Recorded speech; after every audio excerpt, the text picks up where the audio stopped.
Young Saudi, who later helped fly hijacked American Airlines Flight 77 into the side of the Pentagon. They knew he lived in Phoenix. They knew his phone number. They knew his address. They knew what he drove. They knew everything there was to know about the guy. The FBI emphatically denies that Collins provided any information about Hani Hanjour, but they do admit that they paid Collins to monitor the Islamic and Arab communities of Phoenix because of his unusual background.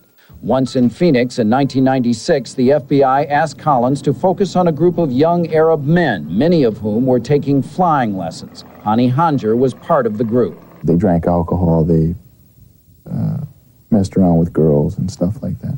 They all lived in an apartment together, Hani and the others. Collins said he provided the FBI with basic facts, letting the FBI take it from there.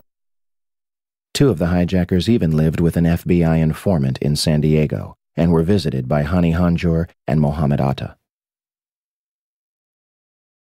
Finally, an intelligence unit by the name of Able Danger claimed to have identified Mohammed Atta and 3 other hijackers 2 years before 9/11. The Department of Defense and White House, of course, officially deny it. FBI Director Robert Mueller claimed that the hijackers gave no hint to those around them what they were about. However, this turns out to be far from the truth. Shortly after Atta arrived in the country, he tried to get the U.S. government to essentially finance his plot, seeking a loan from the Department of Agriculture. Janelle Bryant is the USDA loan officer in Homestead, Florida, who Atta approached in May of 2000.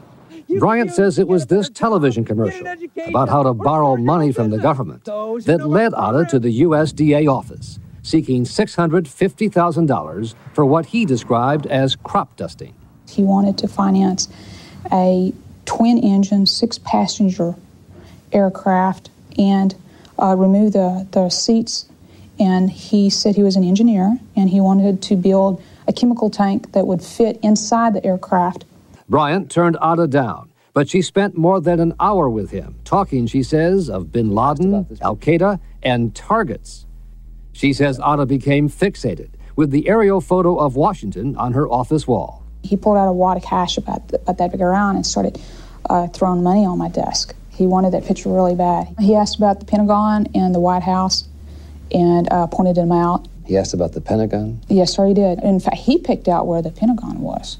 Bryant says Atta also asked her about security at the World Trade Center and what she knew of Chicago, Seattle, and Los Angeles. Hijacker Hamza El-Ghamdi had a flight booked for later on the day of 9/11, and 2 after 9/11, 1 from LA to San Francisco, and 2 within Saudi Arabia.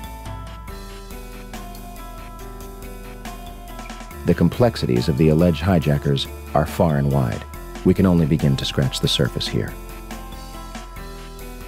They even managed to find hijacker Satam al-Sukami's passport, perfectly intact, on a sidewalk before the South Tower's collapse.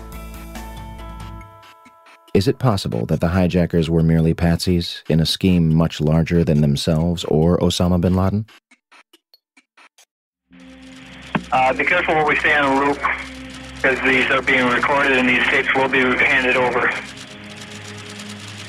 Everybody copy that? ICC copy. I'm glad I'm not flying today. Don't worry, Jim. We'll carjack you on the way home. Between September 2000 and June 2001, the Federal Aviation Administration, FAA, would send fighter jets to intercept errant aircraft 67 times. Interceptions were routine and usually occur within 10 minutes of a sign of trouble, such as losing radio contact and transponder signal or flying off course. On September 11th, we are told that 4 commercial airliners were off course and out of communication, and not one of them could be intercepted.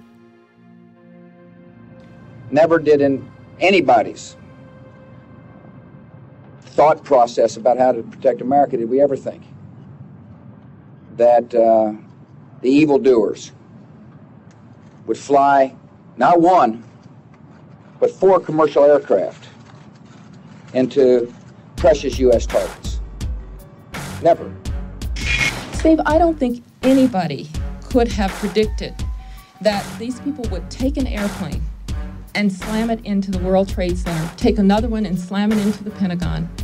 Nobody in our government, at least, and I don't think the prior government could envision flying airplanes into buildings on such a massive scale. But that turns out not to be true. U.S. military planners did envision and practice those very scenarios.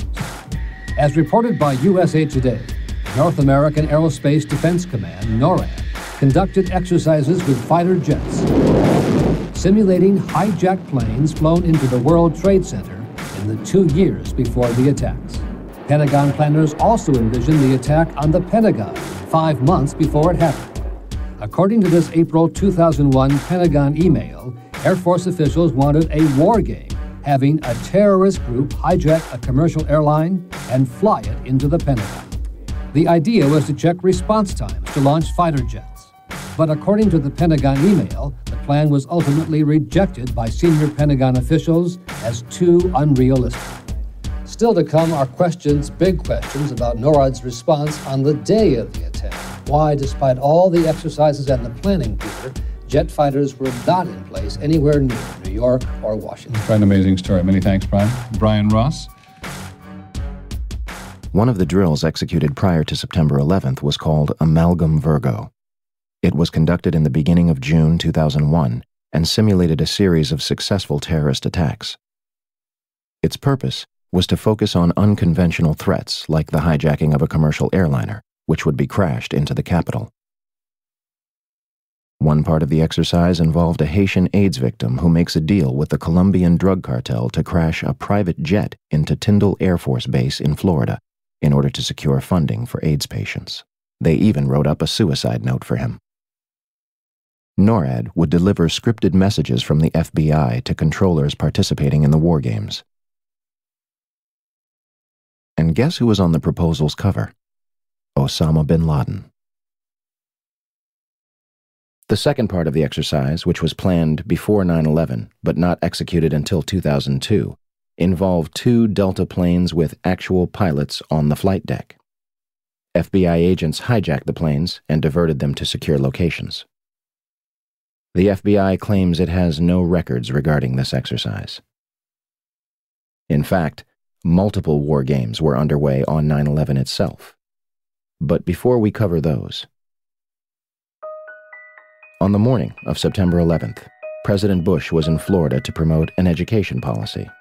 At approximately 8:30 a.m., he left his hotel and headed for Booker Elementary School in Sarasota.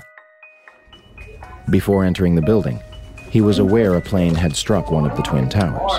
In fact, Bush claimed more than once that he saw the first strike live on television. This is impossible, unless President Bush saw something the public has not. Video of the first strike was not broadcast until later that evening. Minutes after Flight 175 strikes the South Tower, Chief of Staff Andrew Card leans into President Bush's ear, whispering and walking away. And President Bush continues to listen to My Pet Goat.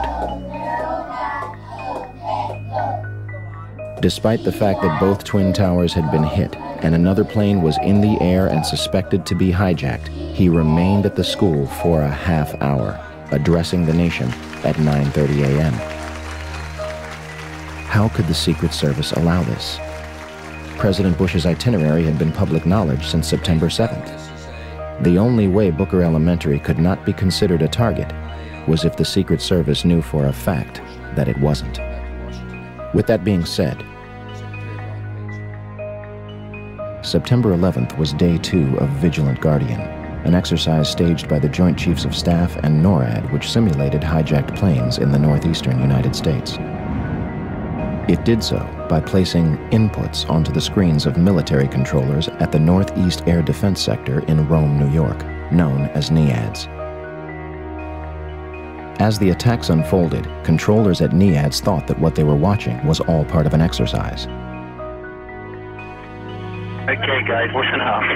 Possibly a second hijack. Yep. Looking for a squawk, and I don't see it. We have smart terrorists today. They're not giving them a chance to squawk. What are the chances that a massive hijack